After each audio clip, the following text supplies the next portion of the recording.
Oke, kita bakal ngomongin sebuah peristiwa yang bukan cuma soal tragedi. Ini tuh kayak tombol reset raksasa buat peradaban manusia.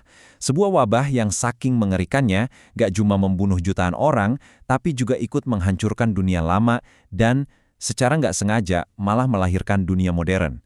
Ya, kita kenal ini sebagai wabah hitam. Angkanya susah banget buat dibayangin. Diperkirakan ada sekitar 200 juta nyawa melayang di seluruh Eurasia. Ini bukan sekedar statistik loh. Ini tuh kayak kiamat demografis. Sebuah kehilangan massal dalam skala yang belum pernah ada sebelumnya, dan semoga nggak akan pernah ada lagi.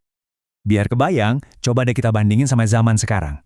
Wabah hitam ini melenyapkan setidaknya sepertiga, bahkan ada yang bilang sampai 60% dari total populasi Eropa. Bayangin deh, 1 dari setiap 2 orang yang kamu kenal tiba-tiba nggak ada. Tingkat kematiannya itu ratusan kali lipat lebih dahsyat daripada pandemi yang baru aja kita lewatin. Ngeri banget kan? Uniknya, orang-orang pada zaman itu bahkan nggak menyebutnya wabah hitam. Mereka kasih julukan The Great Mortality atau kematian akbar, nama yang udah cukup banget buat ngegambarin horor yang mereka alami tiap hari. Yuk kita lihat, sebenarnya monster pembunuh macam apa sih ini?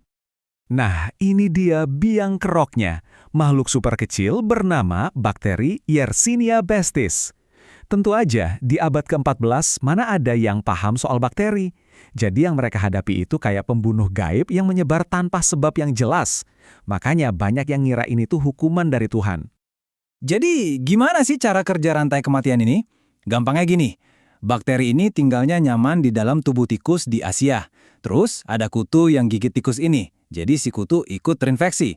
Nah, kutu yang udah bawa penyakit ini lompat dan gigit manusia.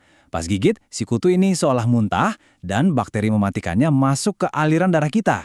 Dari situ, ya hampir nggak ada harapan. Nah, di sini nih yang menarik. Ada perdebatan ilmiah loh. Selama ini kan kita selalu nyalahin tikus hitam. Tapi, riset terbaru nunjukin sesuatu yang lebih mengerikan. Ternyata, kecepatan penyebaran wabah ini lebih masuk akal kalau penularannya itu dari parasit manusia ke manusia lain. Contohnya kayak kutu badan. Artinya, ya orang nularin langsung ke sesama orang. Sekarang, yuk kita ikuti jejak si pembunuh tak kasat mata ini. Perjalanannya itu benar-benar epik, yang mematikan. Dari padang rumput di Asia sampai ke jantungnya Eropa. Cuma dengan numpang di jalur-jalur perdagangan, yang justru jadi sumber kehidupan peradaban saat itu. Perjalanannya itu super cepat dan gak bisa dihentikan. Seperti yang kita lihat, semua berawal di timur di awal tahun 1340-an, terus merayap lewat jalur sutra. Titik baliknya itu di tahun 1347 di kota Kaffa. Di sana tentara Mongol yang lagi kena wabah nekat pakai taktik perang biologis pertama di dunia. Mereka nembakin mayat-mayat yang terinfeksi ke dalam kota. Para pedagang Italia langsung kabur naik kapal, tapi mereka nggak sadar kalau mereka justru bawa malapetaka itu bareng mereka. Dan di Oktober 1347, wabah pun resmi tiba di Eropa. Coba deh bayangin suasananya. Warga pelabuhan Messina, Sisilia, lagi nungguin 12 kapal dagang datang. Tapi pas kapalnya merapat, isinya kayak kapal hantu. Sebagian besar awak kapalnya udah meninggal, dan yang masih hidup sekarat. Badannya penuh benjolan hitam aneh. Kapal-kapal kematian ini udah tiba. Dan sejak saat itu, Eropa nggak akan pernah sama lagi. Kematian yang segitu masifnya nggak cuma mengambil nyawa, tapi juga merobek-robek semua tatanan masyarakat. Rasa takut itu sendiri jadi wabah kedua, dan mungkin sama merusaknya dengan penyakitnya. Gejalanya, aduh beneran mengerikan.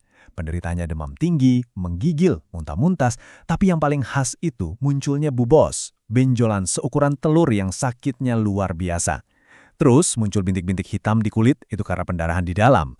Nah, dari sinilah julukan wabah hitam itu berasal. Dan yang paling parah, kematian datangnya cepat banget, biasanya cuma dalam 3-4 hari. Ada saksi mata namanya Giovanni Boccaccio di Florence yang nulis tentang keputusasaan total di sekitarnya. Rasa takut ketularan itu begitu besarnya, sampai naluri paling dasar buat menolong orang lain pun hilang.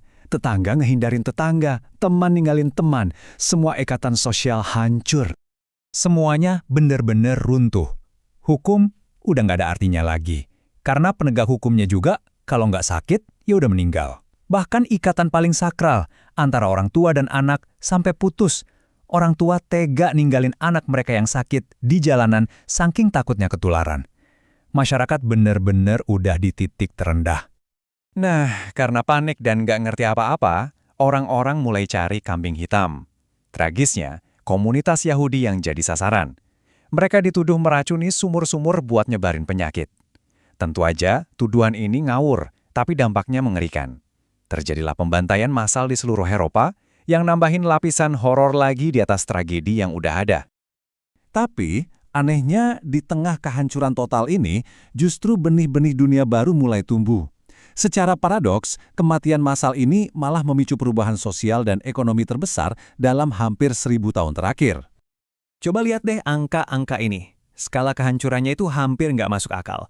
Bayangin aja sebuah dunia di mana sampai 60% populasinya hilang cuma dalam hitungan tahun. Tinggal sedikit banget orang yang tersisa buat bangun ulang semuanya dari nol. Efek langsungnya ke ekonomi itu dahsyat banget. Tiba-tiba terjadi kekurangan tenaga kerja yang parah. Ladang-ladang jadi nggak keurus, proyek bangunan mangkrak. Nggak ada cukup orang buat ngerjain pekerjaan-pekerjaan paling dasar sekalipun. Dan disinilah dunianya jadi kebalik. Para petani dan buruh yang berhasil selamat, yang tadinya ada di kelas paling bawah, tiba-tiba jadi, sangat berharga. Mereka jadi sumber daya yang paling langka dan paling dicari. Untuk pertama kalinya dalam sejarah, rakyat biasa ini punya daya tawar. Mereka bisa bilang ke tuan tanah, kalau mau ladangnya digarap, bayarannya naikin dong. Atau saya pindah kerja ke desa sebelah yang nawarin lebih bagus. Jadi intinya apa? Wabah hitam itu nggak cuma membunuh manusia. Wabah ini membunuh sebuah sistem. Ya, sistem feodal yang selama berabad-abad mengikat petani ke tanah dan tuan mereka akhirnya nggak kuat menahan guncangan ini. Wabah ini secara efektif mengakhiri sistem feodal. Nggak cuma itu, pilar kekuasaan lainnya, yaitu gereja, juga ikut goyah. Orang-orang lihat kalau doa dan ritual kayaknya nggak mempan buat ngelawan wabah. Jadi banyak yang mulai kehilangan kepercayaan.